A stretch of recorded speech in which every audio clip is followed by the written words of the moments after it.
So I told a few of you already that I was bringing visual aids this morning.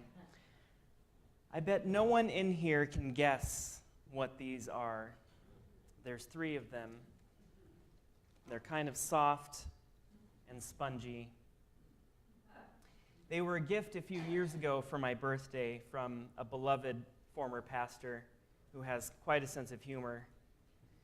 They're juggling matzo balls. And it says right here on the front, fun for Passover. Thanks, Pastor Jane. She gave them to me when I was in seminary, and she noticed that I was becoming completely enamored with the Hebrew Scriptures, which some call the Old Testament. I shared a couple of weeks ago that I really didn't know much about the New Testament before I became Christian, but I didn't know anything about the Old Testament. The little bit that I did know came from a Judaism class at Cal Poly that was led by Rabbi Mendel, who I immediately felt connected to and fortunately was able to keep in contact with all these years. And I'm glad that this congregation has a relationship with him too. He's a gifted man and a funny man.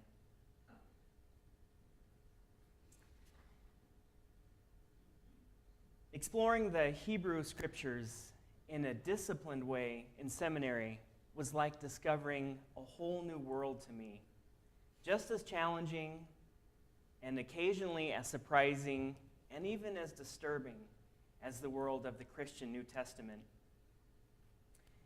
I had to admit that I was a little hesitant about diving into the Old Testament. I knew that it was full of you shalls and you shall nots. I knew that some of the prohibitions, like mixing 2 different fabrics together, just didn't seem to make much sense to me.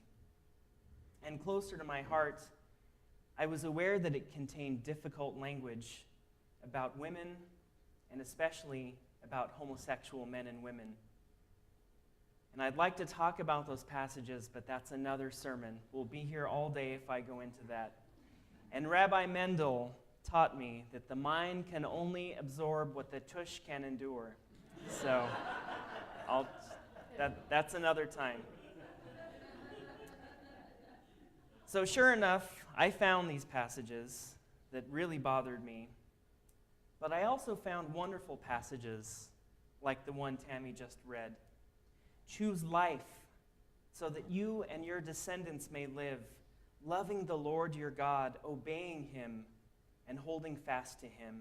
For that means life to you and length of days, so that you may live in the land that the Lord swore to your ancestors, to Abraham, to Isaac, and to Jacob. Our Israelite ancestors recognized that God was the God of life, the one who created this incredible world and wanted it to produce new life and wanted us to live our lives to their fullest. The way of God was the way of life. Our ancestors called the first 5 books of the Bible the Torah, which is often translated into English as law. Law isn't really the best translation because it has a kind of a legal ring to it.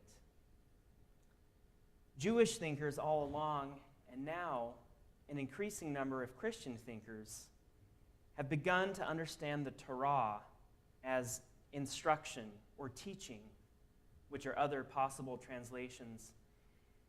Our Jewish ancestors understood that God was instructing them in these books, in the way of life, instructing them to live in a way that would help them live their lives to the fullest.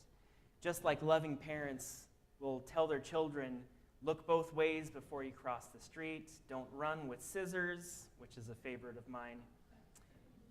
You're helping those who matter to you live in a way that is the most healthy and offers them the most potential. Some religious thinkers have taken passages like this one from Deuteronomy and run with them, interpreting them as if they were an unshakable promise that if one just follows the instructions of the Torah, that they will live healthy, long, and easy lives. And of course, they'll be rich too. It's a dangerous way of thinking, and it's often called prosperity theology.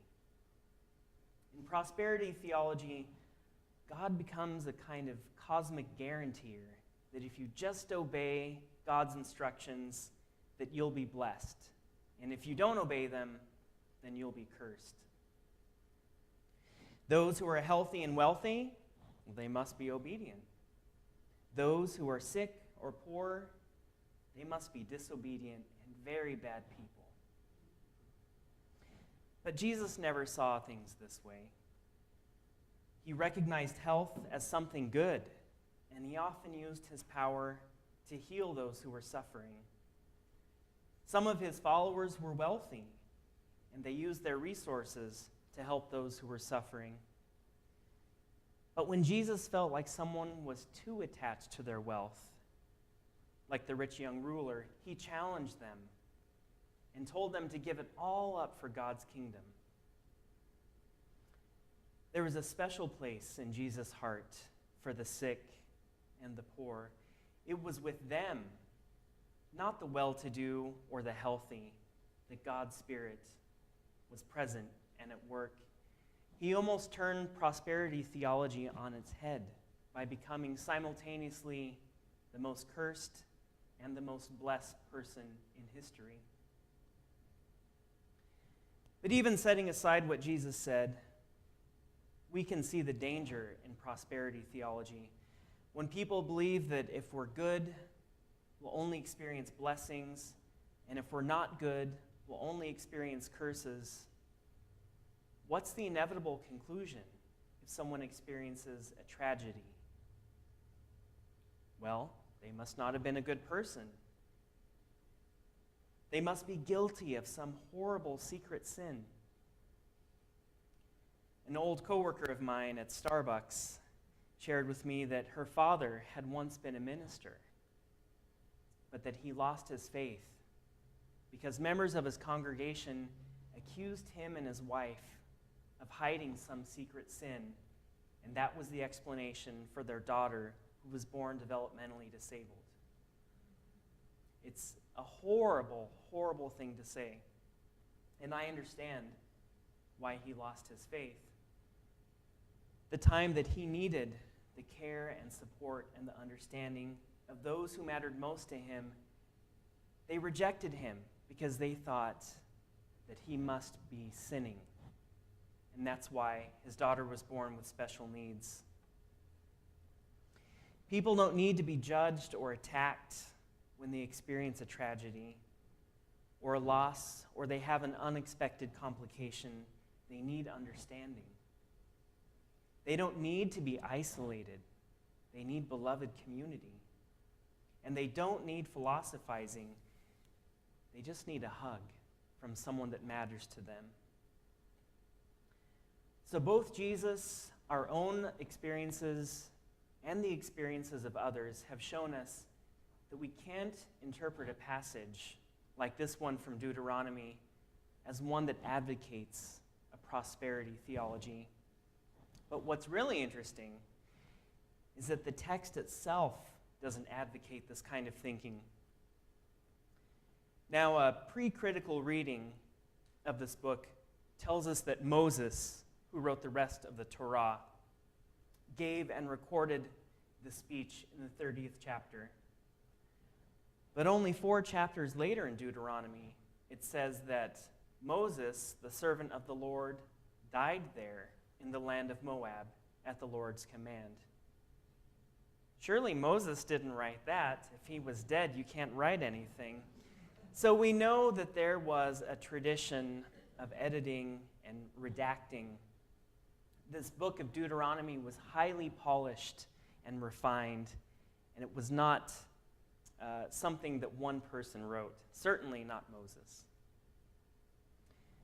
So many biblical scholars believe that the book of Deuteronomy was the product of a much later period than that of the earliest Israelites like Moses. The paths of life and death were not being set out as the two possible paths that the Israelites could take. They were the two paths that Israel had already experienced. They had already experienced both blessings like each other and the land and God's faithfulness, but they had experienced curses like being separated from each other, of being occupied by Babylon, and times in which God seemed absent. They were the two realities of the Israelite existence that they retraced all throughout their history, going all the way back to Moses. So this writer in Deuteronomy was telling a new generation, stick close to God. Hold tight to God's instruction, because it's the way of life. When we choose God, we choose life. Something had clicked in the minds of the Israelites. They had a new way of thinking about God's blessings and God's curses. We need to choose God and choose life, they said, because the other path is just too painful. We'll know that we're still God's beloved, even in the time of suffering, but we need to choose life intentionally and earnestly and urgently. Something new was happening with God also. God had already entered into covenant with Israel and had given them the Torah, the instruction, as a way to help guide them. But in Jesus, God was doing a new thing. God was entering into covenant with Israelite and non-Israelite alike. And God gave grace. Grace is one of those words that has been poorly interpreted by the church at times. In much theology, Torah and grace are understood as being opposed to each other, that grace is a kind of unmerited forgiveness when we break the law. But there's nothing new about forgiveness. God was forgiving people all the time in the Old Testament. What is this grace all about? It's more than forgiveness. It's the presence of the living God in the deepest parts of ourselves. It's God's presence and God's covenanted faithfulness that extends to everyone and everything. It's helpful to remember that the Greek word for grace, charis, is the root of the Greek word for gift, charisma, or charisma. And just like there's no one without gifts in this world, there's no one without grace. They were connected so well in the Greek mind, but lost in English. The presence of God in our lives is the source of our giftedness, of our union with God, and the way by which we're able to choose life and love. So Israel had the instruction, the teaching, an external aid that helped guide her toward life and love. Through Jesus Christ, Jew and Gentile alike have an internal guide, grace, that also helps us choose love and life. Now, grace is tricky. It's not something concrete and definite that you can point to, like the Torah. You can't point to a particular prohibition or commandment to see what you should do in a given situation. You just have to love and let it be your guide. And also recognize that other people have grace, even though your grace doesn't sound like your grace. In the process of letting grace guide us, we'll find ourselves acting in the same way of life and love and respect for God and each other that the Torah would have us do. The Old and New Testaments, instruction and grace, are not opposed to each other. They're the ways by which God showed God's covenanted faithfulness with people in the past and with people today. They're the ways by which God shows God's love and hope for all creation. And they're the ways by which God has acted throughout history to help creation reach its goal of justice and righteousness, of love and life for all. May God bless our efforts to choose life as we respond today either to God's instruction or to God's grace. May the God who never stops acting, who never stops speaking, help us choose this abundant life that God desires for each of us. Amen.